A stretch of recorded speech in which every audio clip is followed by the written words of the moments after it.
Fast as lightning, sharp as a sword. Greetings, YouTube. I'm LightningSword, and we're continuing our retrospective of MLP Season 1 with the very next episode after the pilot, The Ticketmaster. The episode's concept is fairly simple. Main character has a chance to go somewhere fun with a friend, and has to choose between two or more friends. Maybe not even choosing at all. I remember Rocko's Modern Life doing a similar episode years ago. Sadly, this is a testament to the weak writing that is very prevalent in Season 1. You could tell that the writers, especially co-writer Lauren Faust, were not about to take any chances, at least until they knew they had a certified hit on their hands. That being said, it's not a bad episode at all, at least from what I can remember. Of course, tastes change, and my conceptions of early episodes may change with repeated viewings. As with the pilot, no judgment of the characters may pass based on how they are now. Season 1 Twilight and Season 5 Twilight are two different characters and will be treated as such. So let's get to it. The episode starts with Twilight helping Applejack in the orchards when Spike suddenly gets a belch text from Princess Celestia, saying that Twilight's been invited to a party in Canterlot called the Grand Galloping Gala, which sounds dangerously close to something from Gen 3. Anyway, the plot already unfolds as Applejack shows interest in going, as she wishes to peddle her wares and make money for her family. But that's when Rainbow Crash shows up. And before you give me any lip about the whole Rainbow Crash thing, it's going to be another 5 seasons before she's conveniently hurt by that, so chill out. And says she also wants to go, just so she can meet the Wonderbolts who perform at every gala. Must not condemn selfishness. Anyway, Twilight isn't sure whom to take with her to the gala, so while Ashley Ball argues with herself, she and Spike head back to town, where they run into Pinkie Pie. She sees the tickets and explains that she also wants to go to the gala. Because... reasons. Grand Galloping Gala is the best place for me. Oh, the Grand Galloping Gala is the best place for me. Hip, hip, hooray! It's the best place for me, for Pinkie. Grand Galloping Gala is the best place for me. Oh, the Grand Galloping Gala is the best place for me. Cause it's the most galloping, superly terrific gala ever in the whole galaxy. Blue hell did I just watch? Am I high right now? Is she high right now? Someone here is high, goddammit! So before Twilight can burst Pinkie's bubble, Rarity shows up and explains why she wants to go to the gala. Every year, but I've never had the opportunity to attend. Oh, the society, the culture, the glamour. It's where I truly belong, and where I'm destined to meet him. You have odd taste in men. But no, she means Celestia's adopted nephew, Prince, not named until the end of the season. Her reasons are basically as selfish as Rainbow Dash's are. She wants a fairy tale wedding with royalty. And as if the character entrances weren't forced enough, here comes Fluttershy, wanting to go with Twilight just to see the royal courtyard, filled to the brim with gorgeous plant life and teeming with animules. Which means that so far, the only one asking for the ticket and not in it for herself is Applejack. And speaking of whom, both she and Dash are back to wrench that ticket out of Twilight's cold, dead hoof.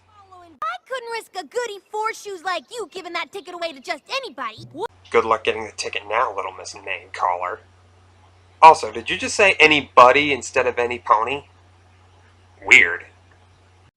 So we move on to the group argument that proves that, when it comes to a goal, even the best of friends will prove one very sound thing about themselves. They're all assholes. Anyway, Twilight still can't decide what to do with the tickets, knowing some pony will be butthurt by the end of this. And then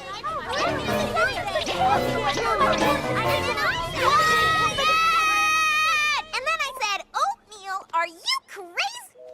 See, look, Mother, it's my life, okay? So if I want to live on a beach and walk around naked... And now at an outdoor cafe, the selfishness of Twilight's so-called friends segues very quickly to pandering. Rainbow Dash cuts Twilight out of the rain, soaking every pony else. Why did she ever get to have fans in this community? Twilight, it's raining. No, really? You are astonishingly perceptive.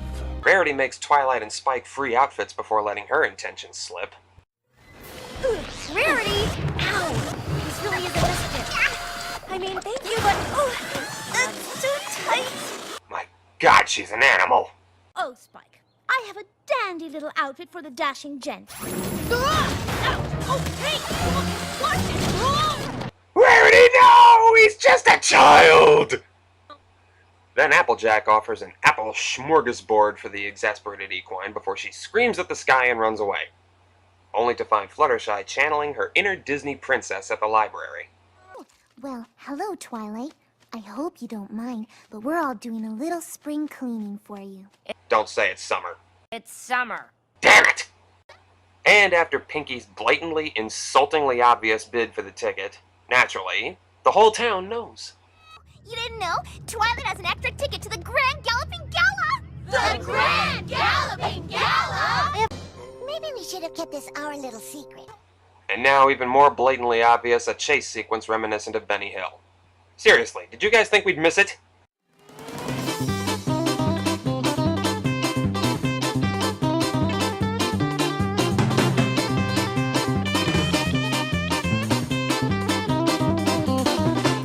Shame on you! Anyway, now backed into a corner, Twilight teleports herself and Spike out of danger. You keep forgetting you can do that, don't you? But the others have found her again. Luckily, before Twilight's nervous breakdown, Applejack very nobly steps up to back out. And Fluttershy. And Pinkie Pie. And Rarity. And Rainbow Dash. Yes! That means the ticket is mine! And Rainbow Dash. I got the ticket! I got the ticket! Duh! Seriously, how did you ever get so many fans? But eventually, even Dash gives up the ghost, and Twilight decides to send back the tickets on the Dragon Breath Express, preferring to be wherever her friends are. The girls have a group hug, Spike continues to perpetuate the young male stereotype, Applejack is a sexist bitch, and Spike gets another quick letter from her royal trollness saying, My faithful student Twilight, why didn't you just say so in the first place? 6 tickets to the Grand Galloping Gala! Yep. All Twilight had to do was ask, and Celestia would have sent 5 extra tickets. Looks to me like Celestia just sat around one day during preparations for the gala and suddenly decided, It's time for some mind games. Although, playing devil's advocate, this could just be Twilight's first friendship lesson. It would explain why she didn't know what to do at first, and being the clever pony that she is, she figured everything out in the end. So if that's the case, she passed the test with flying colors. Anyway, the girls all demonstrate unicorn magic, strangely enough, as they all take their tickets. Spike is excited to go and shamelessly tries to hide it, and that's pretty much it. So that was the Ticketmaster, and looking back on it, I honestly don't know how I got so hooked on the show so early. This episode is so basic and so bare bones that there's hardly any substance behind it. In fact, if it didn't serve to set up future episodes like Suited for Success and The Best Night Ever, this would probably be considered filler. But to be fair, it's only the 3rd episode, and even though it was weak like the pilot was, also like the pilot, it does what it's supposed to do. In Friendship is Magic Parts 1 and 2, we were introduced to the main cast, and the episodes showed us who they are, how they act, and what they do. The Ticketmaster added a layer of dimension to that, showing us what they like, what their goals are, and what they're willing to do to achieve those goals. Sure, they all act like selfish bitches in this episode, but give them time! Their characters will develop later. And they have. Which I think might be a good reason I stuck around. I didn't notice the character change until later, though, so it's not a very strong reason. Just like this isn't a very strong episode. As I said, Rocco used this premise in the 90s, and that's just one show that I know of. That has to mean it's been done at least one other time by at least one other kids show. It's not a bad episode, like I said, don't get me wrong. But with a plain as Wonder Bread plot and corny, obvious resolution, it could have been better. So with all this in mind, the Ticketmaster gets a 6 out of 10. Well, I hope you enjoyed this video. I'll be off scalping tickets to the gala.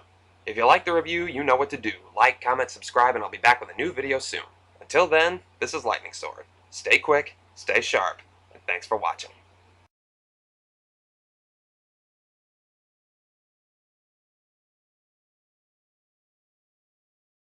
And one for you, Spike.